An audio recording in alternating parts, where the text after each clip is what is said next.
on va commencer avec ça. Vous êtes peut-être un peu fatigué après une dure journée. On va avoir un rythme en 3 parties pour la conférence. Donc, ici, attendez, je vais revenir. Je vais vous conter une chose un peu drôle. Je suis en train de faire mes diapos avec mon petit-fils, Émile, puis il dit, hey, ça, grand-papa, il dit ça, c'est ton nom, hein? Ah, j'ai dit oui. Mais il dit, t'as plein de lettres au bout de ton nom, c'est quoi ça? Il dit, moi, à mon école, en maternelle, là, il dit, les lettres de l'alphabet sont au tableau. Il dit, t'as-tu toutes les lettres de l'alphabet là-dedans? Je dis, non. Oh, mais c'est pas intéressant d'abord. C'est drôle, hein? Alors voilà. Donc, conflit d'intérêt, je n'ai pas de conflit d'intérêt actuellement. C'est sûr qu'en étant dans le réseau universitaire, etc., j'ai eu des millions de subventions de Park Davis, de Roche, etc., mais ça fait plus de 5 ans, donc j'en ai plus. Voilà. Donc, présentation du conférencier, je vous ai mis un peu en contexte. Si vous voulez en savoir plus, mais après la conférence. Bon, le rôle du pharmacien dans un monde en mouvance, le contexte est extrêmement particulier. Je vais revenir au cours de la conférence pour voir. Je vais vous présenter l'incidence, la prévalence, les affaires d'épidémiologistes, mais juste pour vous situer qu'on est à l'aube d'une épidémie de cancer de la peau qui va être épouvantable. Alors, je vais vous présenter un peu les chiffres, et votre rôle à ce chapitre-là va devenir extrêmement important parce que l'accès à la première ligne, on ne pourra pas avoir accès, même si on triplait, on quadruplait quasiment le nombre de dermatoses demain matin. Alors, en 1995, j'étais au centre de recherche en épidémiologie de l'Université Laval. On a soumis un rapport au gouvernement pour pas qu'il coupe les admissions en médecine. Et nous, on avait pris juste les cas présumés de cancer à venir sur 20 ans. Ça justifiait d'augmenter la cohorte de médecins, ce qu'ils n'ont pas fait. Okay? Et juste actuellement, dans les cancers prévus au niveau de la peau, je vais vous donner des statistiques comparées avec l'Australie et l'Angleterre. Vous allez voir que c'est quelque chose. Il y a des modifications actuellement qui sont très rapides de certains facteurs. Je vais revenir tout à l'heure, mais au niveau écologie, pollution, c'est dramatique. Hein? L'amincissement de la couche d'ozone, on parle de trou, ce qui est un peu faux. C'est un amincissement des couches d'ozone. Cet amincissement-là permet aux rayons ultraviolets de passer beaucoup plus facilement à travers les couches. Et donc, il y a des conséquences sur la peau, surtout les peaux pâles et les peaux des êtres humains. Hein? Les êtres à fourrure ont moins de problèmes. La pollution. Au-dessus du Texas, il y a vraiment un trou dans la couche d'ozone permanent lié aux compagnies de pétrole qui sont là. Et il y en a un qui est en train de se développer au-dessus de l'Alberta. Okay, on prévoit dans ces zones-là avoir des cancers de façon phénoménale. À l'Université de San Antonio, où j'allais faire des formations, il y a 49 omnipraticiens spécialisés dans le cancer de la peau. Ce que je fais, 49. Et ils n'y arrivent pas, parce qu'il y a trop de cancer de la peau. Dans le Queensland, en Australie, c'est la même chose. Il y a beaucoup de choses. Le vieillissement de la population est aussi un facteur extrêmement important, puisque l'usure de la peau, l'amincissement de la peau par le vieillissement, va faire que les rayons ultraviolets, l'action des rayons ultraviolets va détruire et créer des mutations du gène P53. Nous allons revenir là-dessus. Et donc, les intervenants de première ligne, donc vous êtes membres, et nous, comme omnipraticiens, médecins généralistes, il va y avoir une croissance du nombre de cas qui va être phénoménale. Donc, la présentation va se diviser en 3 parties distinctes. La première, je vais vous parler de photoprotection. Qu'est-ce que la photoprotection? On va aborder un petit peu de physique, c'est-à-dire c'est quoi les rayonnements solaires, qu'est-ce que le soleil nous envoie, qu'est-ce qui est bloqué par quoi, dans un premier temps. Deuxième temps, on va voir une revue de littérature qui a été faite par la FDA aux États-Unis et qui nous cible les molécules qui sont actuellement reconnues par la FDA pour protéger contre les effets du rayon du soleil. Et je vais regarder aussi au côté européen, parce que les Américains sont un peu chauvins, donc j'ai oublié quelques molécules que les Européens ont développées et dont il faut parler, d'accord, dans la protection. Comme intermède entre les deux, je vais vous présenter quelques cas cliniques, dont 3 m'ont été référés par des pharmaciens. OK? Vous allez voir les cas, dans un cas, en tout cas, le pharmacien a sauvé la vie du patient. Okay? En décrochant le téléphone, en me donnant un petit coup de fil, j'ai pu le voir. Il faut parfois faire ça, puis le faire. À Magog, on a choisi, nous, de garder les avant-midi dans les nouveaux cas, l'après-midi dans les suivis. On retarde les suivis s'il y a trop de nouveaux cas. On est les seuls à faire ça dans la région. La plupart des cliniques ont fermé, il n'y a pas de nouveaux cas qui sont admis. On accepte ça comme ça, c'est ça. Finalement, je vais vous présenter un autre présentation sur spécifiquement la kératose actinique. La kératose actinique qui va être vraiment le problème avec lequel vous allez être confronté. On va parler aussi d'une notion de champ de cancérisation, c'est une notion nouvelle, et à la fin, je vais vous remettre un article qui va sortir plus tôt. On a eu une réunion parce que je suis membre d'un comité canadien sur la kératose actinique. On est 50 au Canada à faire des réunions régulières sur le sujet. Il y a un guide qui a été produit par 9 experts au niveau canadien. On va vous donner les dernières recommandations quant à l'utilisation des produits. Et je vais vous montrer c'est quoi un champ de cancérisation, c'est quoi les kératoses actiniques, qu'est-ce qu'on fait, les actions, les réactions des produits utilisés aujourd'hui et ceux qui sont à venir. Alors, quand on a le soleil, on reçoit donc du soleil tout un spectre de lumière. Les ultraviolets, la lumière visible, surtout les ultraviolets, c'est les lumières qui ont été le plus utilisées, plus étudiées. On sait que les UVB créent la kératose actinique et que la kératose actinique va se créer des carcinomes épidermoïdes. Pour le reste, dans les basocellulaires, on sait que les UV expliquent 30% de la maladie. Dans le mélanome, on n'en sait rien. On ne connaît pas l'impact. Il y a eu des études là, qui ont été faites. On ne sait pas dans le mélanome qu'est-ce qui joue à ce niveau-là. Alors donc, les études se font actuellement dans ces spectres-là. On peut observer ici que, dépendant des différents...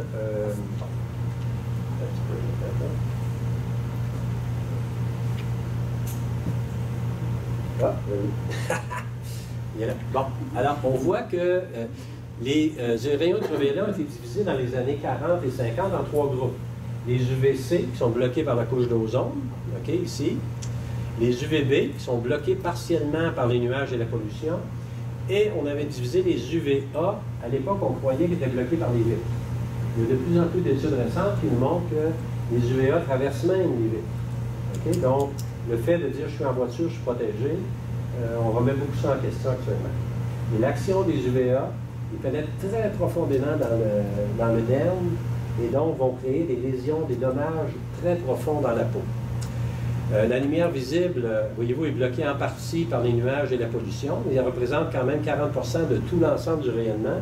Et l'infrarouge représente 51% de l'ensemble des rayonnements auxquels on est exposé. Je vais vous expliquer l'état des recherches actuellement sur les impacts de ces différents rayonnements, le début des recherches, qu'est-ce que ça nous indique. Alors ici, on voit que l'amplitude des rayonnements, vous avez les ondes radio ici, les rayons gamma sont au bout. L'élément que je vais vous montrer, c'est que plus l'amplitude s'accélère, plus il y a de risques de dommages importants. On sait qu'au rayon X, si vous êtes exposé suffisamment, vous allez avoir des cancers et tout. Les rayons gamma peuvent être mortels à dose même relativement faible. Alors on voit que plus on s'approche, plus l'amplitude du rayonnement s'accentue, les dommages deviennent de plus en plus importants. On va reviser donc les impacts de chacun. Les UVA vont contribuer au bronzage. Le bronzage, c'est quoi? C'est une réaction de stimulation des mélanocytes. Les mélanocytes qui sont dans la couche profonde de la peau vont sécréter des mélanosomes, c'est une espèce de petite hormone qui va longer les nerfs et aller colorer 36 kératinocytes. OK? Donc, un mélanocyte colore 36 mélanocytes. Le bronzage est un phénomène normal. Et le bronzage qui serait normal, il faudrait prendre 1 mois à 1 mois et demi pour graduellement augmenter la protection. Et au bout d'1 mois, on a une protection 10 fois supérieure au temps zéro si on fait ça de façon graduelle. Le plus souvent, les gens vont aller au Cuba et reviennent avec un bon bronzage en 10 jours, catastrophique. Hein, les mélanocytes ne sont pas prêts, la peau n'est pas prête, les dommages actiniques vont être très importants. Plus la durée est courte à l'exposition, plus c'est sévère. Les phénomènes de photovieillissement, on sait que les rayons ultraviolets vont détruire les fibres élastiques de la peau. On parle d'élastose, les gens qui ont comme la peau en supplément, on dirait, puis beaucoup de stries dans le cou. On parle de photovieillissement. Le photovieillissement va s'exprimer par ailleurs sous forme de lentigines, des petites plaques brunes qu'on a au niveau de la face. La majorité des lentigines sont bénignes, mais elles sont témoins de la dose totale de rayonnement auquel vous avez été exposé. Vous avez 22 lentigines en face et vous avez reçu du soleil pas mal. Ça fait de la photo-immunosuppression des ultraviolets. Dans la peau, on a des mécanismes naturels, immunitaires, qui contribuent à nous protéger. Ces mécanismes-là sont ralentis, parfois bloqués par l'action des ultraviolets en surface de la peau et vont nous donner des problèmes. Accentuation du risque d'infection, puisque l'oxygène de l'air est quand même bactéricide, mais le soleil aussi bactéricide, mais à certaines doses, ça devient l'inverse. Okay? Donc, il y a de la photo-immunosuppression. Il y a de la photocarcinogénèse. Alors, quand les ultraviolets viennent intervenir au niveau des kératinocytes en surface, des cellules cylindriques et des cellules basales, ces cellules-là vont être capables d'accueillir une certaine dose d'ultraviolet, mais au-delà d'une certaine dose, la toxicité commence et il y a une mutation du gène P53. Bon, le gène P53, qu'est-ce que ça fait? C'est lui qui gère l'apoptose. Vous allez au soleil, vous avez un gros coup de soleil, vous allez plumer très rapidement. C'est pas le coup de soleil qui fait plumer, c'est l'apoptose. L'apoptose, c'est la destruction par le corps, votre corps à vous, qui décide de tuer des cellules parce qu'elles se sont modifiées et ne correspondent plus au schéma global. C'est ça l'apoptose.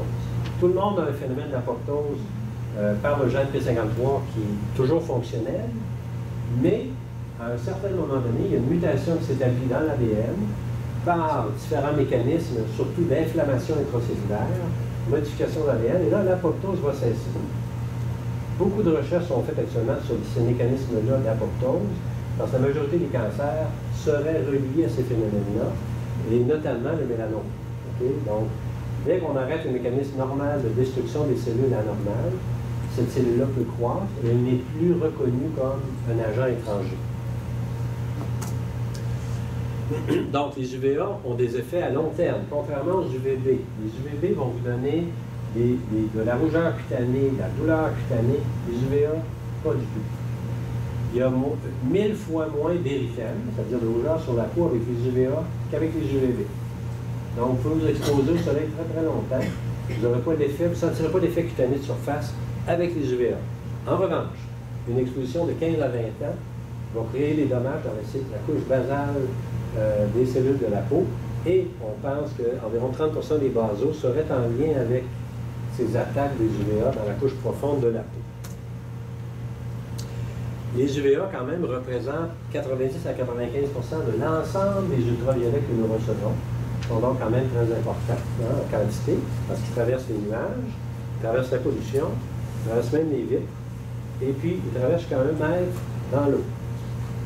Un nageur qui nage en surface, il y a un patient qui nageait, il dit écoute, moi je ne vais pas là, je suis dans l'eau.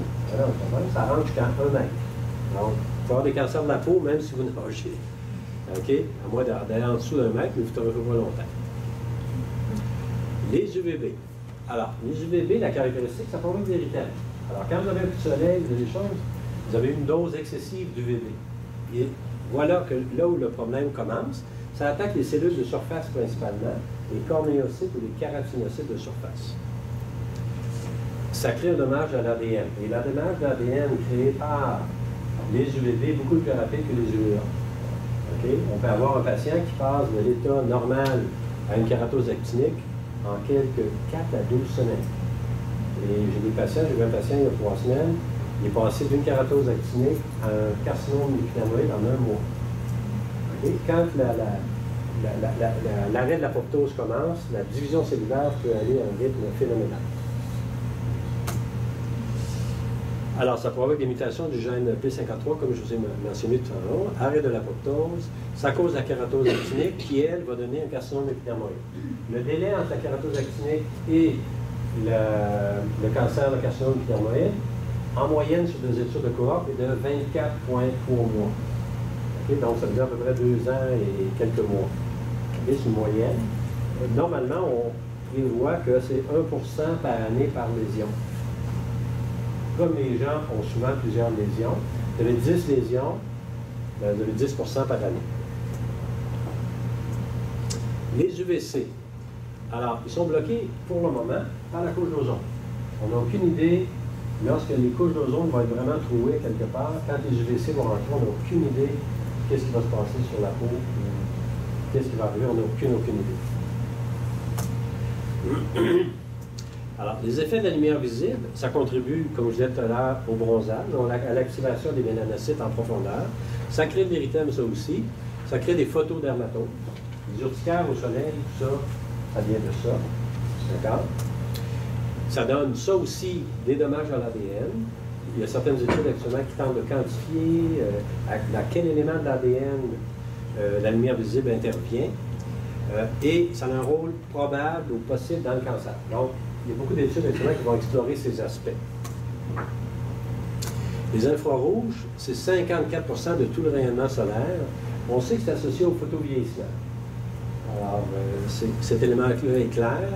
On sait que c'est associé à la carcinogénèse. Dans quelle proportion, on n'a pas d'idée actuellement, mais il y a beaucoup d'études qui sont en marche à ce niveau-là. Les ultraviolets, ils sont influencés par beaucoup d'éléments. Alors, plus vous êtes proche de l'équateur, ben, plus vous êtes exposé. Si vous montez en altitude, chaque 1000 mètres, ben, vous augmentez de 10% votre quantité d'exposition aux rayons ultraviolets. La position du soleil, c'est bien pire le midi, c'est pire au solstice d'été. D'accord? Alors, donc c'est ça. Les conditions locales. Sur la neige, 80% des rayons ultraviolets réfléchissent sur la neige.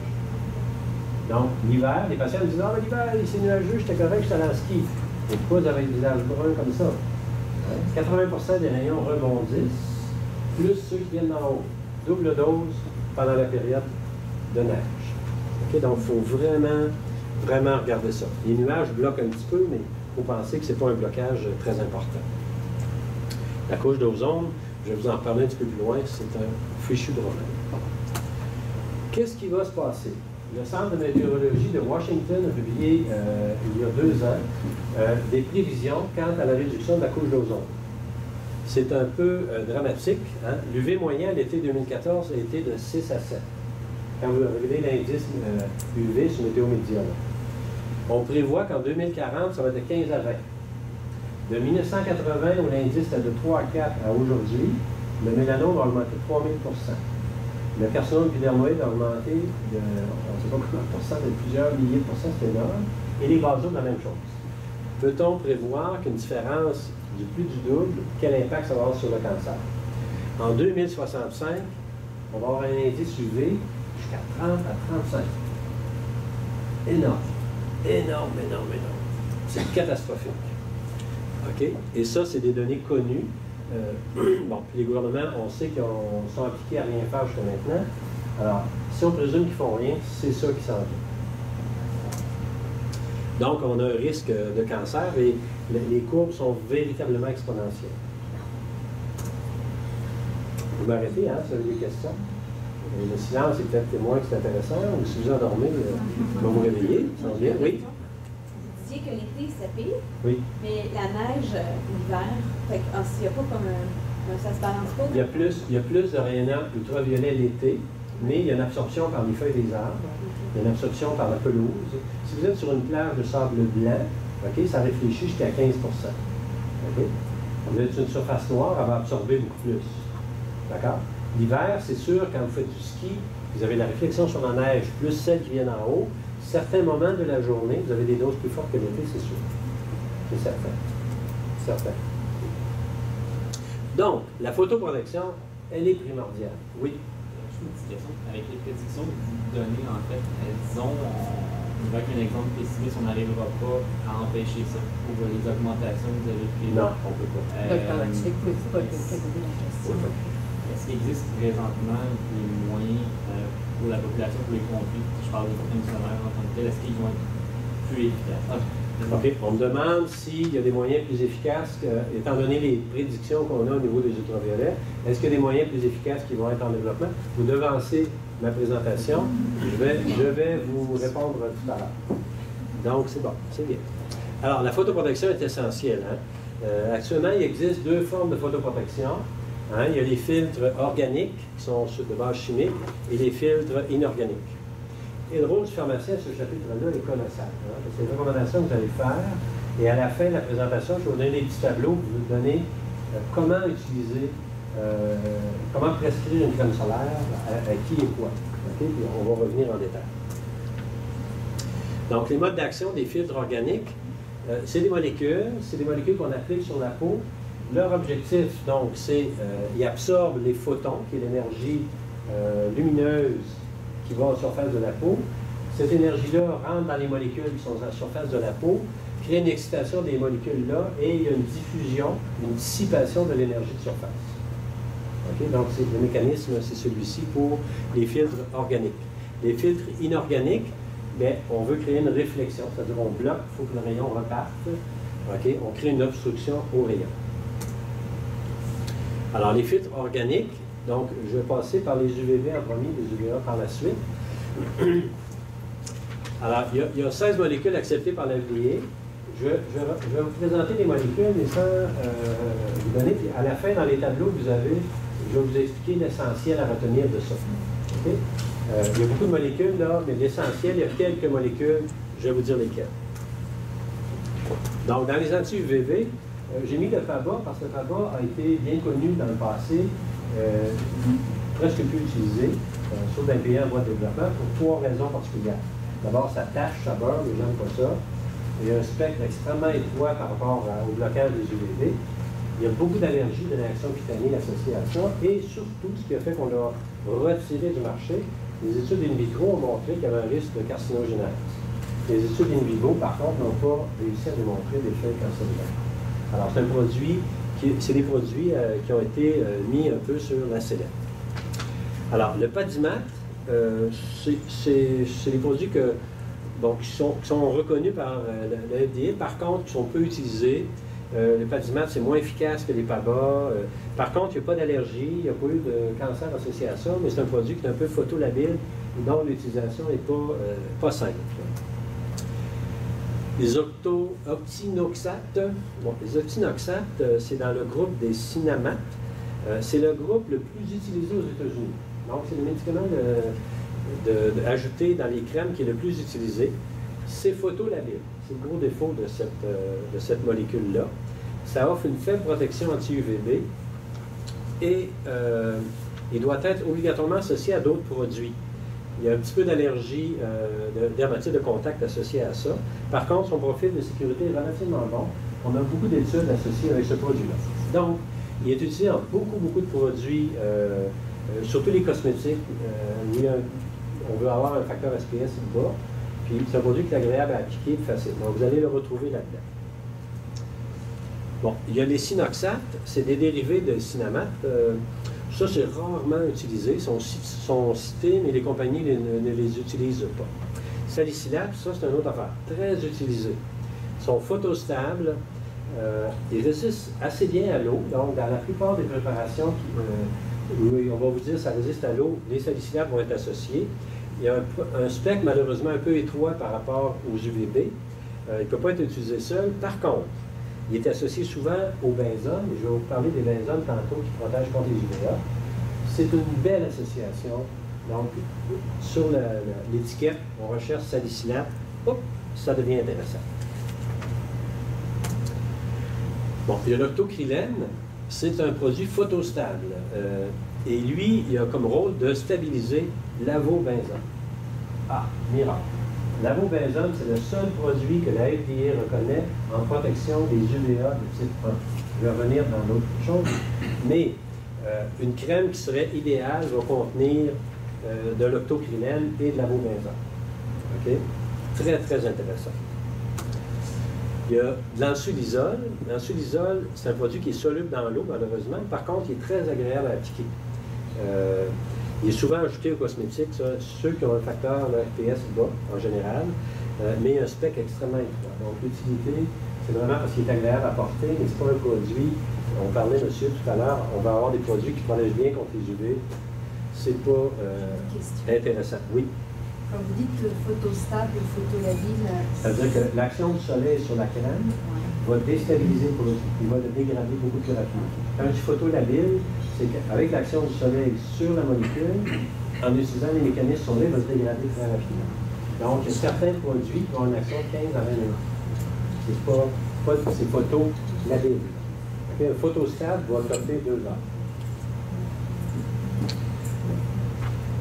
C'est correct la question? Je voulais que je répète ou si ça va bien?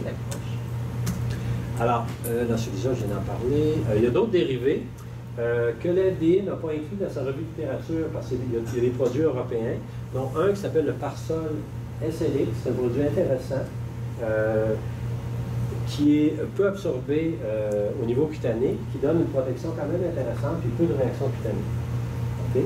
Donc, par sol, il y en a beaucoup dans les produits, par exemple, de L'Oréal, la Roche-Posay, vous allez voir du Parsol, des produits européens.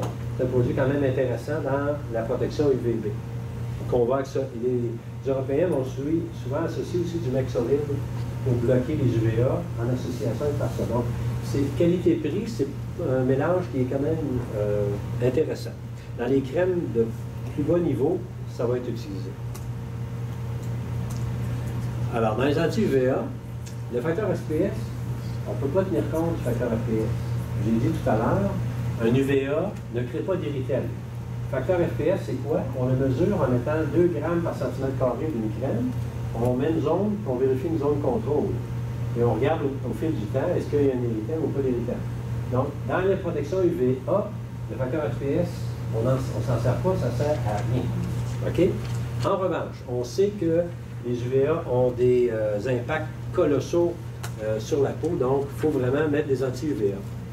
Et les benzophénols, et vous avez dû voir, il y a des publicités en effet média, notamment, ils ont créé une petite vidéo où ils parlent de l'oxybenzone. Okay? Il y a une étude qui vient de sortir qui montrerait qu'une étude in vitro serait associée au cancer. C'est un produit très, très utilisé, surtout dans les marques américaines, l'oxybenzone. Donc, il y a beaucoup de controverses un peu autour de ça actuellement. OK, l'oxybenzone. Mais on a un substitut beaucoup plus intéressant que l'oxybenzone, qui coûte un petit peu plus cher, mais qui va nous donner de bons résultats. Bon, le Meravimat, c'est un produit d'utilisation, comme je dirais, c'est un fil qui est faible, il est reconnu, mais il y a peu d'utilité pratique. L'avobenzone, c'est vraiment la molécule la plus intéressante aujourd'hui, et une crème solaire, de protection solaire qui est digne de ce nom aujourd'hui, doit contenir l'avobenzone.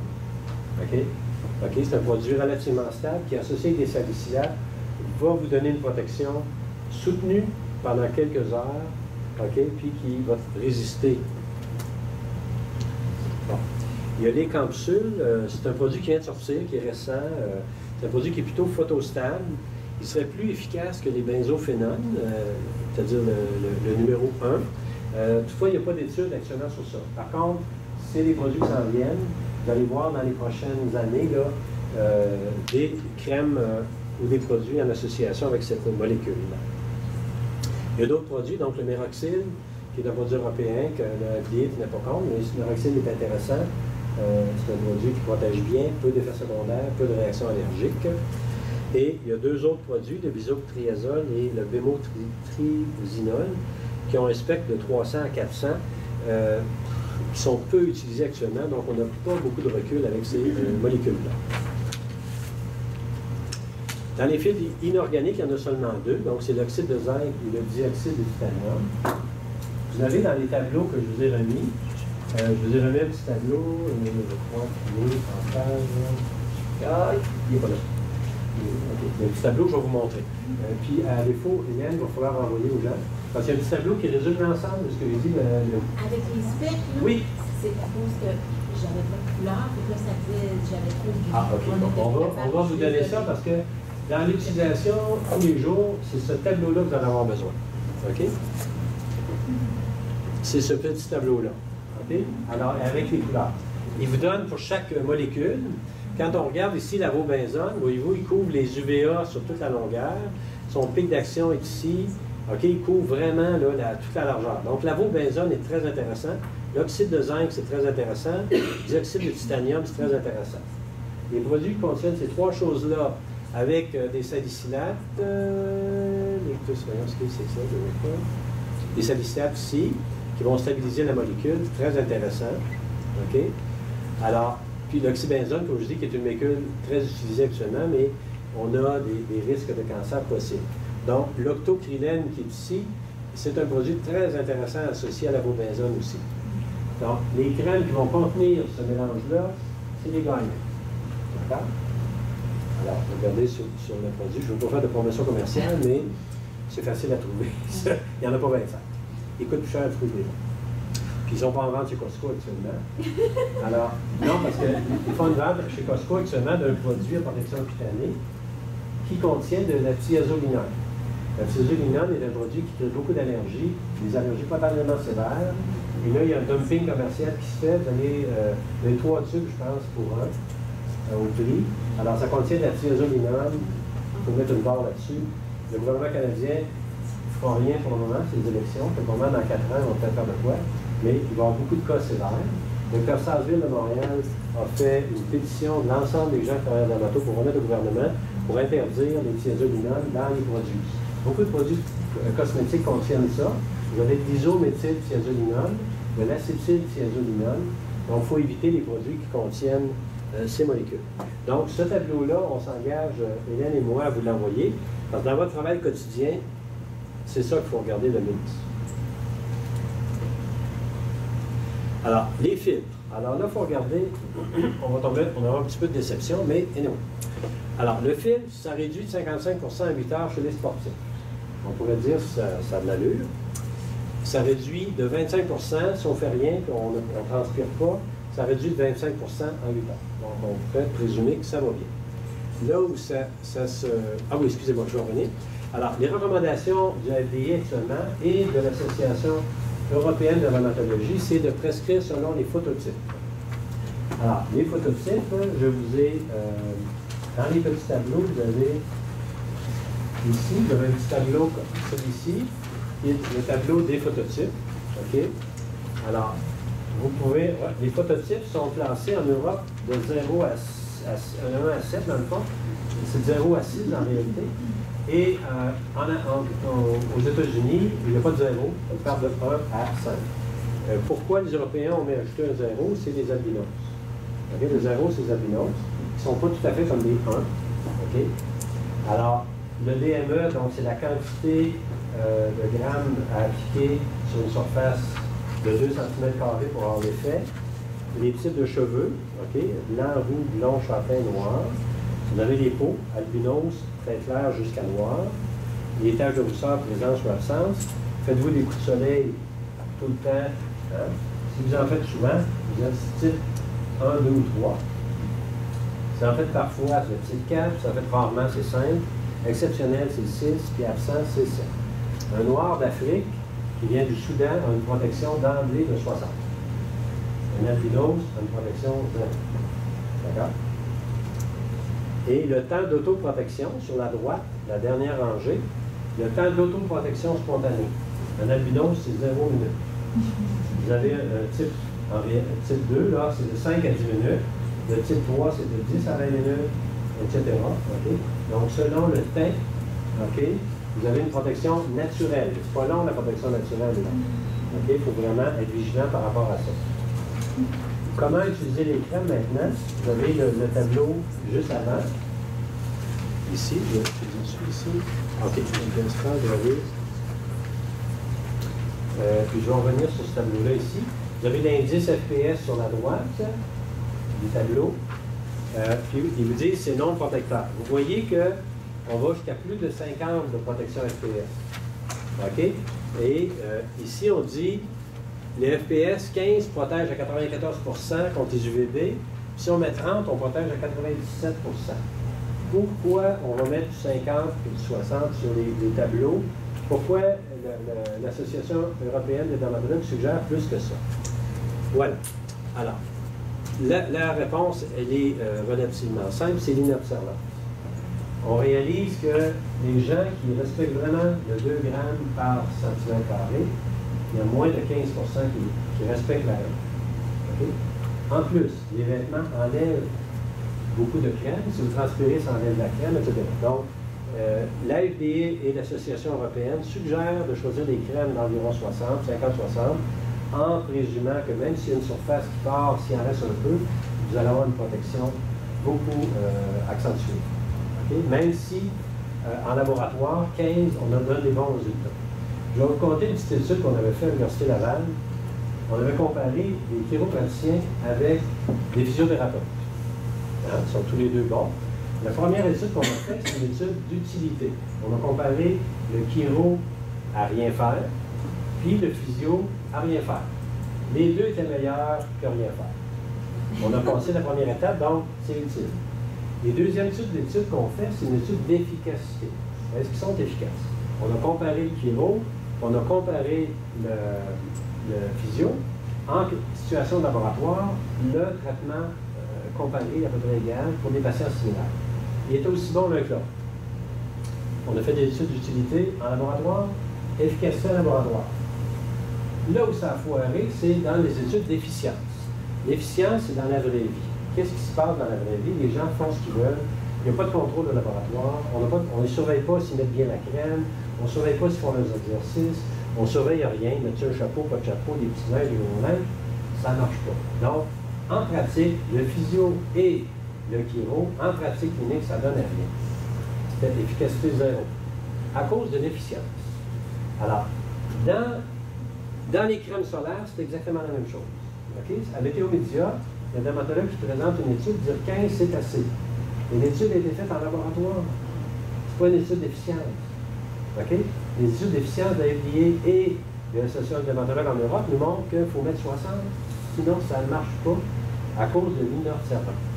D'accord? OK. La façon de mettre les crèmes, donc, on les met 20 minutes avant l'exposition. C'est la recommandation de la FDA. Puis 20 minutes après, puis après ça, aux 2 et 3 heures. Quand on dit résistant à l'eau sur les bouteilles, OK, la recommandation de la FDA, c'est que ça doit persister après 40 minutes dans l'eau quand on dit résistant à l'eau. Et très résistant à l'eau, c'est que ça doit persister après 80 minutes dans l'eau. On peut dire que c'est intéressant, mais l'utilisation de la serviette, à la sortie, enlève 85 de la protection. OK? Là, on est dans le lucien. OK? La crème, elle va beau faire sa job, vous allez mettre vos vêtements, vous allez mettre une serviette, puis ce que vous venez de faire, ça vaut vraiment rien. D'accord? Donc, il faut faire attention. Quand on vend une protection à l'eau, protection à ci et ça, il faut voir, parce que les gens vont prendre la serviette en sortant de toute façon. Bon, les crèmes et la prévention du cancer. L'Australie a le taux le plus élevé de cancer de la peau parce que le trou de la couche d'ozone là-bas est énorme. Et là-bas, on a des cancers, c'est effrayant. Ils ont fait une étude avec du FPS 16 et on a remarqué une réduction de 40 des carcinomes épidermoïdes dans 8 ans. Contrôlé, OK, c'est une étude contrôlée d'efficacité. Donc, les mesures sont plus strictes, les gens sont obligés de respecter la norme. Mais si on les met, ça marche, ça réduit le cancer. Donc, on a une action. FPS 16, on réduisait aussi de 25 les vasocellulaires.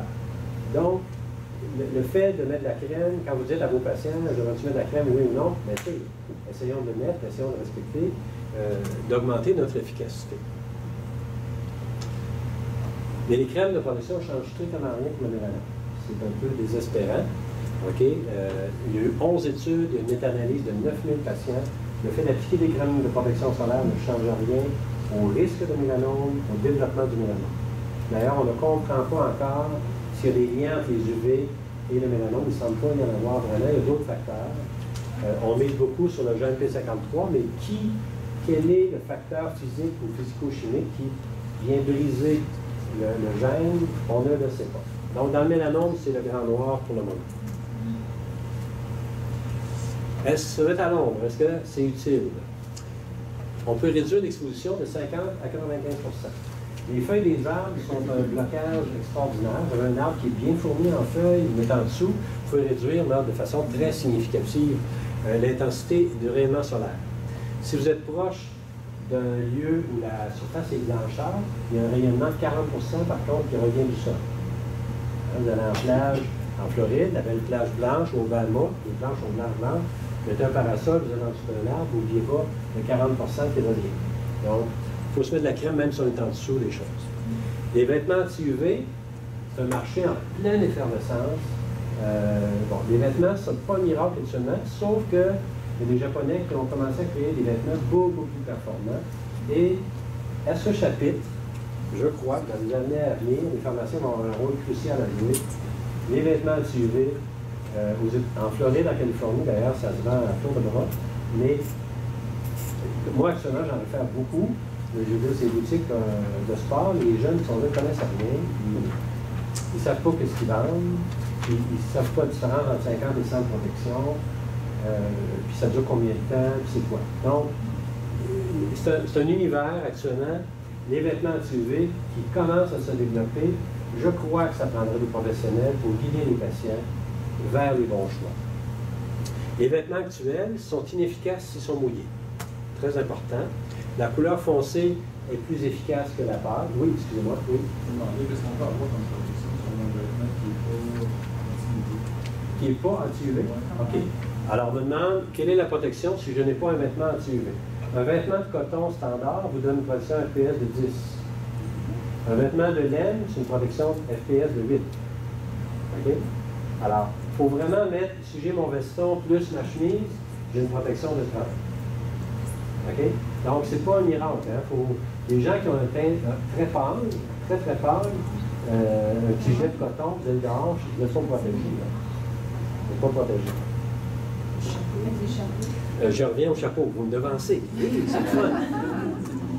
Alors, le polyester, quand on achète des vêtements anti-UV, le polyester, c'est la norme actuellement. Il faut prendre des vêtements de polyester. Il y a des vêtements anti-UV, c'est bien mieux que tout le reste. Il y a de laine, soie, nylon, c'est un petit peu mieux. Puis le coton, c'est le dernier, ça ne vaut pas de la Chine. Okay? Le tissage du coton, le soleil, les UV passent carrément au travers. Rappelez-vous, les UVA passent au travers des vitres. Tu mets un gilet de coton blanc ou hein, vous êtes nu face aux rayons ultraviolets de type A. Bon, ça protège uniquement contre les UVB actuellement. Et les Japonais, ils travaillent sur un vêtement qui va protéger UVA, UVB. Les cheveux, est-ce que ça protège? OK? Il y a des gens qui ont beaucoup de cheveux, des gens qui ont peu de cheveux. La protection est équivalente à un facteur de FPS d'environ 5 à 17. Ça dépend beaucoup de cheveux ou pas beaucoup de cheveux. Okay?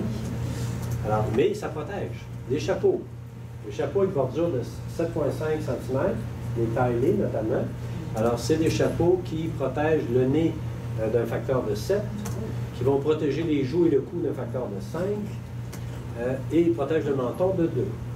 La seule chose que ça protège, dans le fond, c'est les sueurs. OK? Alors, ça prend, c'est pas une erreur. Les lunettes.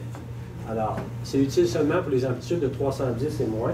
C'est-à-dire pour le spectre ultraviolet, ça ne sert à peu près à rien.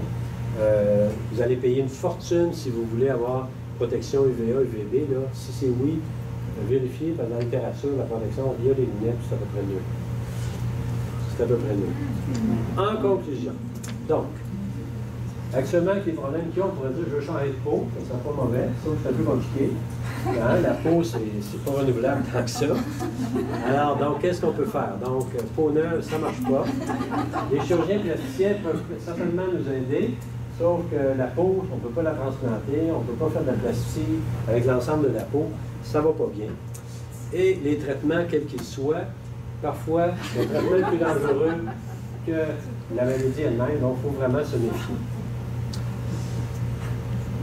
Alors, je ferai une petite pause ici pour revoir, à mon avis, pour vous, les deux petits tableaux que je vous ai donnés, c'est un élément clé.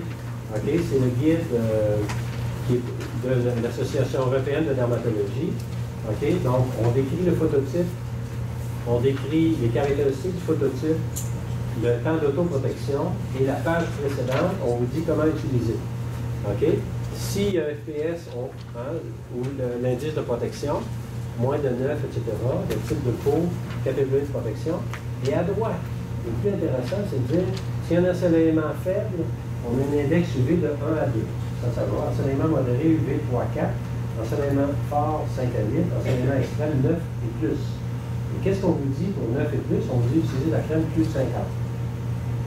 Okay? De 5 à 8, on vous dit de 30 à 50. D'accord? Donc, il faut vraiment surveiller l'indice UV pour quand même suivre ça. Donc, la recommandation de l'Association européenne est d'appuyer, viser 50 et plus, idéalement pour tous les patients. OK? Pour tous les patients, en raison, comme je disais, de l'inoxalance et des troubles associés à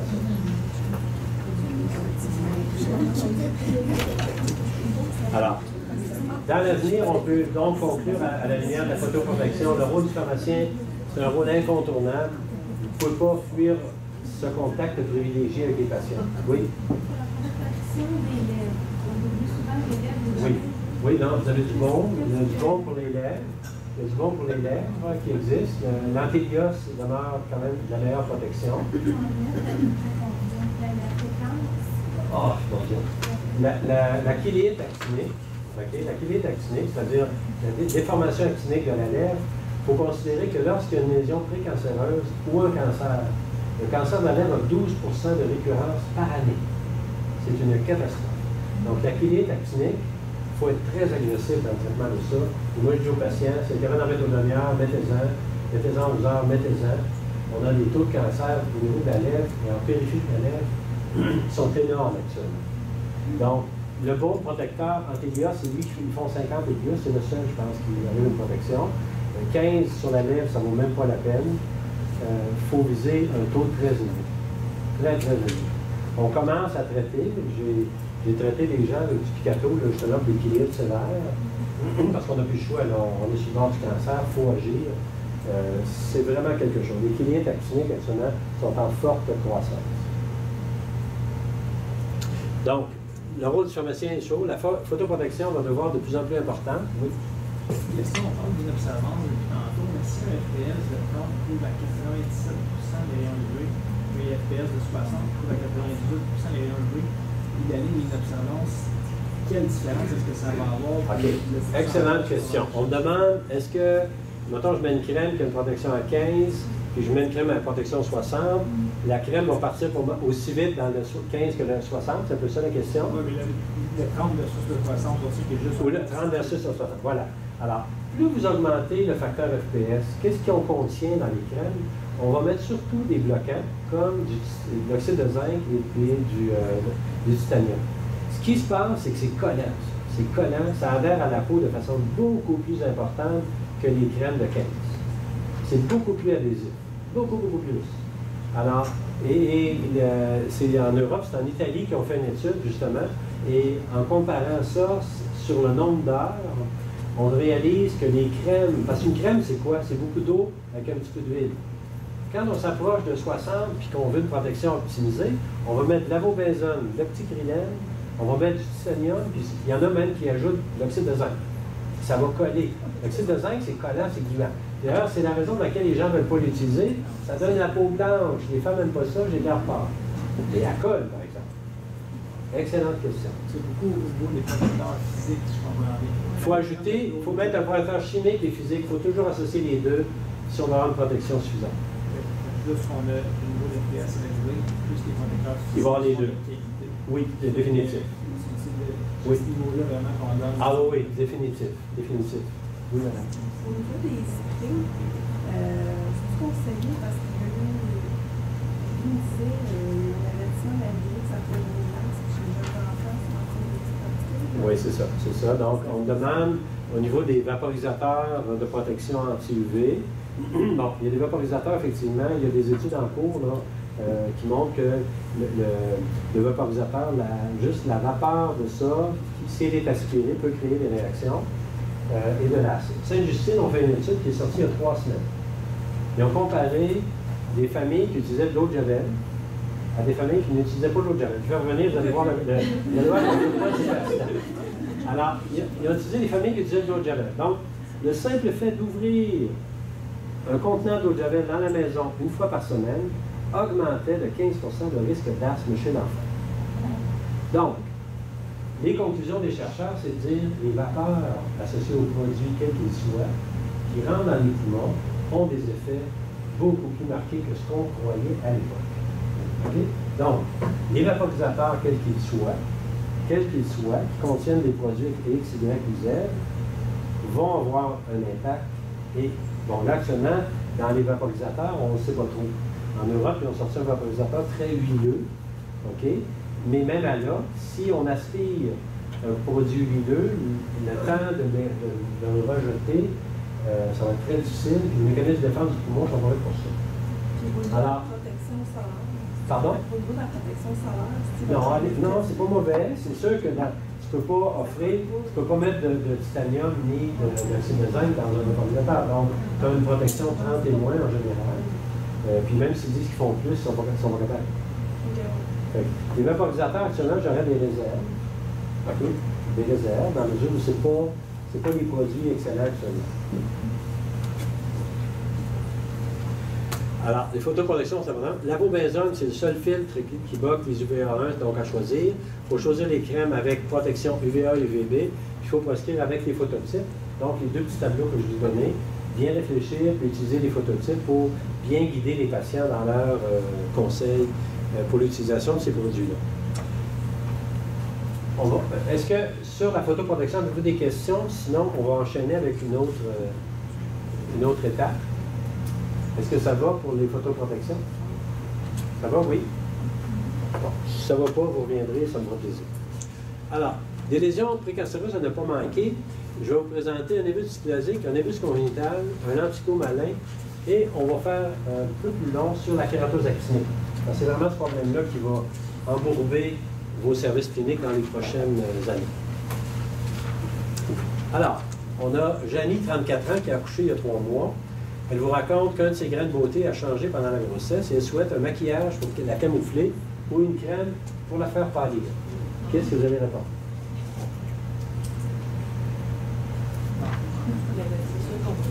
Non. Oui, quelle question vous allez lui poser? Quelle forme? Si la forme a changé. La première chose, c'est un grain de beauté. C'est un grain de beauté parce que tout ce qui est pigmenté n'est pas un grain de beauté. Donc, il faut voir. Hein? C'est un grain de beauté, puis là, est-tu là depuis l'enfance ou il est apparu depuis récemment? Si c'est un grain de beauté que la personne est née avec, les chances qu'il soit vraiment négatifs sont faibles. Si c'est un grain de beauté qui est apparu il y a 1 an, puis il change avec la grossesse, oh! Appelez-moi dessus. OK? Donc, il faut voir si c'est un grain de beauté ou qu'est-ce qui se passe à ce niveau-là. Parfait. Avez-vous d'autres questions? Hein? Qu'est-ce que vous recommandez? Vous n'avez pas de questions? Pardon? Ça m'est arrivé, puis j'ai un cancer de peau, puis la dermatologue m'a enlevé dans ça. Voilà. C'est pour ça que Exactement. Donc, grossesse et grande beauté qui changent. Alerte, alerte, alerte. Pourquoi? Le métabolisme double pendant la grossesse, le volume sanguin double, toutes les cellules sont surexcitées, et s'il y a une lésion qui est instable ou atypique, elle va profiter de l'occasion pour grossir. OK? Donc, s'il y a quelque chose qui change, qu'est-ce qu'on suggère? On suggère de changer. Ça, c'est un névus dysplasique. Alors, dans vos feuilles, j'ai des petits... à la fin, vous avez les règles du névus dysplasique ici, non? Les règles en PCDE du névus dysplasique. Alors, ça, c'est les tableaux d'analyse univariée et multivariée qu'on avait élaborés. Alors, je vais vous montrer comment utiliser ça. Alors, quand on a une lésion comme celle-ci, pourquoi le petit névus et qu'on ne dit pas mélanome? Hein? La première chose, c'est qu'une lésion de ce type, OK? Si on regarde ABCD, asymétrie. Alors, l'asymétrie, si je la coupe en deux comme ça et je la replie sur elle-même, est-ce qu'elle est égale? Non. Si je la coupe comme ça, je la replie de l'autre bord. Elle n'est pas égale. Donc, asymétrie, 2 axes. Premier critère est positif. Par la suite, on a une bordure. Là, je ne sais pas les gens qui sont loin, mais la bordure, est-ce qu'elle est abrupte ou graduelle? Alors, si j'ai une bordure comme ici, bon là, je vais vous aider. Hein, on a une bordure qui est plutôt graduelle ici. Hein, elle est graduelle tout le long. Et ça, ici, on appelle ça réticulé, c'est normal. OK? Il n'y a pas de bord abrupt. Donc, la bordure, elle est graduelle. Elle finit hein, comme une plage dans la mer. C'est pas coupé au couteau. Quand c'est coupé au couteau, on appelle un bord abrupt. Mais là, non. Ça sent pas bon. Ça sent pas bon. Donc, bordure, on va mettre négatif. Okay? Couleur. Ce qui est important dans les nouvelles recommandations, c'est le nombre de couleurs. Alors, j'ai du brun très pâle ici, j'ai un brun un petit peu plus foncé, puis j'ai un brun très foncé là. Hein? Je me ramasse avec 3 couleurs. OK? Chaque couleur, on calcule un indice de 0.5. Hein? Il y a des petits points qu'on calcule à chaque. Là, mais couleur, dans votre cas, à vous, ABCDE, il serait positif. OK? Il y a plusieurs couleurs. Il n'y a pas qu'une couleur, ce n'est pas uniforme. Donc, on aura un deuxième critère positif. La dimension, 6 mm, c'est le critère qu'on n'aime pas. Alors, si c'est à 6 mm et plus, c'est positif. Si c'est à 6 mm et moins, c'est négatif.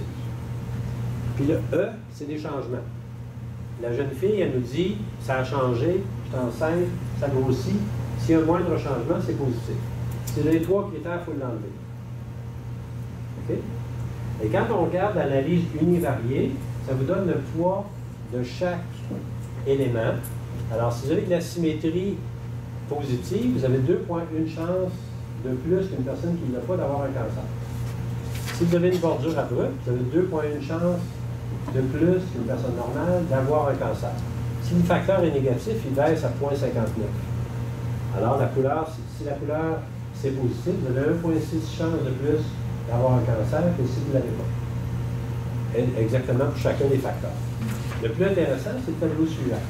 L'analyse multivariée, ça cumule chaque facteur.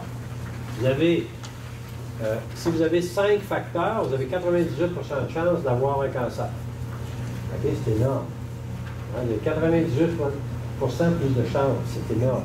Vous avez un critère, vous avez 1,5, 2 critères, 2,6, 3 critères, 3,3, 4, 8,3, vous avez 5, vous avez 98 fois plus de chances d'avoir un cancer. Alors, le choix qu'on fait, c'est de dépasser 3. Quand on passe de 3,3 à 8,3, on enlève. OK? Donc, les critères ABCDE ont été conçus, élaborés pour rendre la chose un peu plus simple, puis avoir une lecture un petit peu plus... c'est relativement fiable, facile à utiliser. OK? Hein, la symétrie, bordure, couleur, dimension, changement. Alors, ça vous donne un petit guide. Si vous avez plus que 2 critères, vous doutez, on réfère. OK. Les névus sont très fréquents. On en a en moyenne 43 à 40 ans pour les hommes et 32 pour les femmes. Donc, à la naissance, on n'en a pas, puis ils vont apparaître au cours de la vie. Et donc, ça, c'est la normale. Les névus dysplasiques et la règle, c'est ce que je vous ai montré dans le tableau, que je vous ai expliqué. Et on a ici le deuxième tableau, le cumulé de chaque facteur qui vous donne une valeur prédictive avec un likelihood ratio très élevé. On est à risque si on a plus que 100 névus. Okay? 100 névus sur le corps, vous êtes très à risque d'avoir un changement sur une des lésions. Vous avez un parent du premier degré qui a un mélanome, vous êtes à risque. Vous avez fréquenté le salon de bronzage, à risque. 75% des nouveaux mélanomes chez les gens de moins de 30 ans, salon de bronzage. 75%. Catastrophique. Okay? Pas 1%, 75%. Vos névis changent pendant la grossesse, vous êtes à risque, donc c'est très important. Alors, il faut référer, hein, quand vous avez un doute, c'est bien que le mélanome soit rare, c'est une maladie terrible, on peut mourir en 3-4 mois, donc c'est très important dans le doute de pouvoir référer. Un névus dysplasique à risque qu'on enlève peut sauver des vies.